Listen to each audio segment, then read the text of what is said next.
Ich träume und die Welt erzittert.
Yourself! Uh-oh. Sam, I am.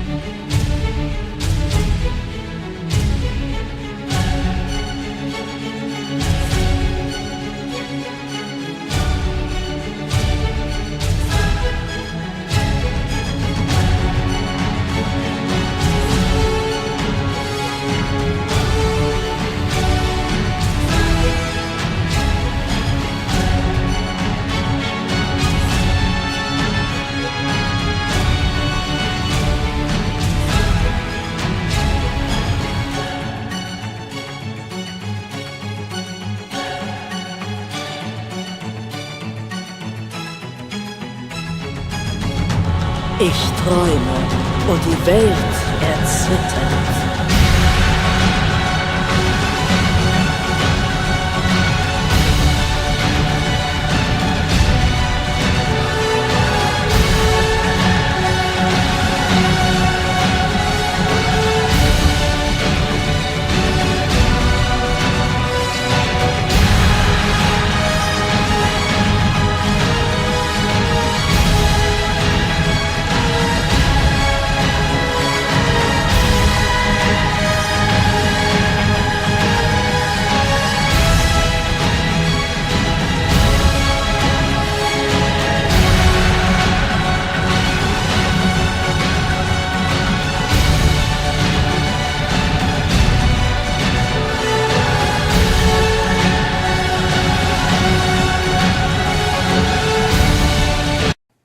Fazer na match.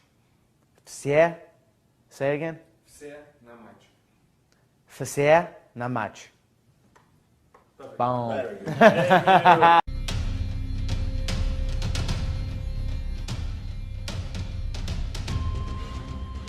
There's no talent here. This is hard work. This is an obsession. Talent does not exist. We are all equals as human beings. You could be anyone if you put in the time. You will reach the top, and that's that. So, I am not talented. I am obsessed.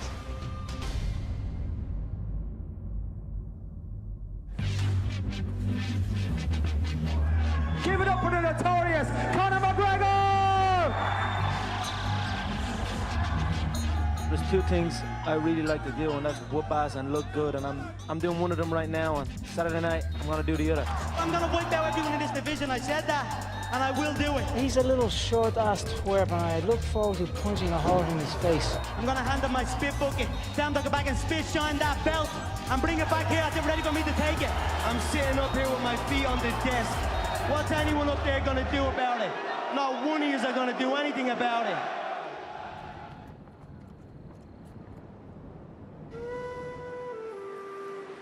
Conor was born in Dublin City in one of the national maternity hospitals here, 12th of July 1988.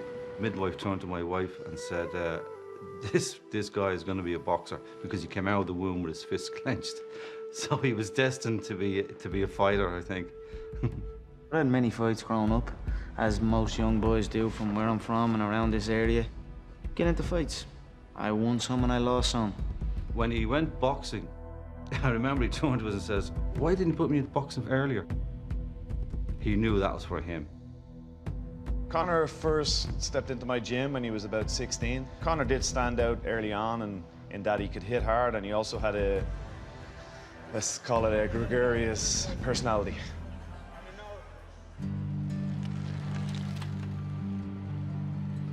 I was thrown into a plumbing trade.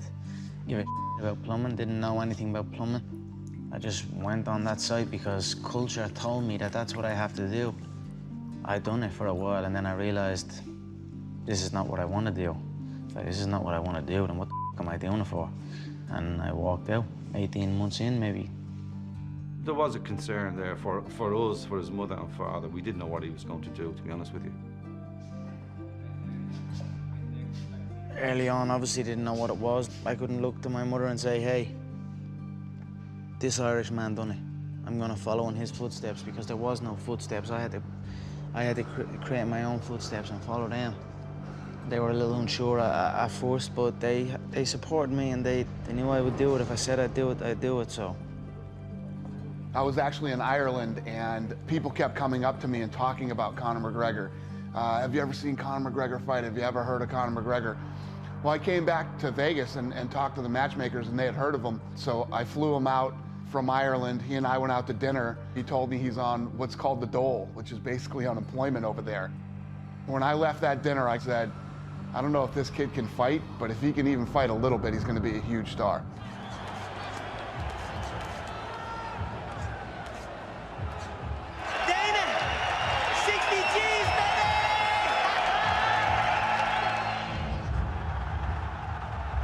There's only 9,000 people that can get into that arena in Dublin, and it sounds like there's 90,000. It was a phenomenal night for the sport in our country, and it sent it into the stratosphere over here. We're not here just to take part, we're here to take over. He wasn't in the UFC to make up numbers. He wasn't there to be a token Irish guy. He was there to take over, and that's what happened over the last 12, 24 months. The numbers don't lie. No pipe did hub, no battle drum did sound its red tattoo, but the Angelus bells or the Livy swells rang out in the foggy dew.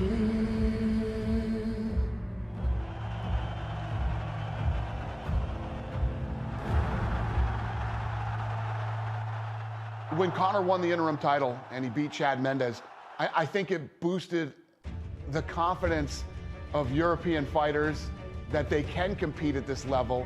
You know, these guys will come up every once in a while that have that it factor, that thing that other people are attracted to. He speaks well, he's very funny, he's a home run. I'm the real champion. At the King of Dublin, yeah? You're looking at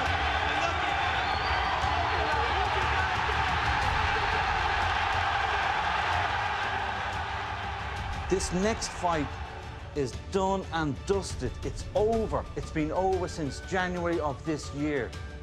Aldo is a busted flush at this moment, okay? He's finished. After the Dennis Siver fight in Boston, remember when Conor jumped the ring and he was in Aldo's face? That moment, the fight was on. Conor McGregor is gonna crack Jose Aldo's skull. I'm not happy to say that, but I think Jose Aldo would want to have a good craniologist on standby. Look into my eyes, little man. Little Brazilian. Ooh, vamos here. If he shows up, he will be agitated, he will be over-emotional. If I half faint, he will overreact. He will drain himself from this. He will panic. He will overload on the right hand. I will slip the right hand and bang the left hook. That will be the beginning of the end. McGregor, how long is it going to take you to rip his head off? It will be done in one.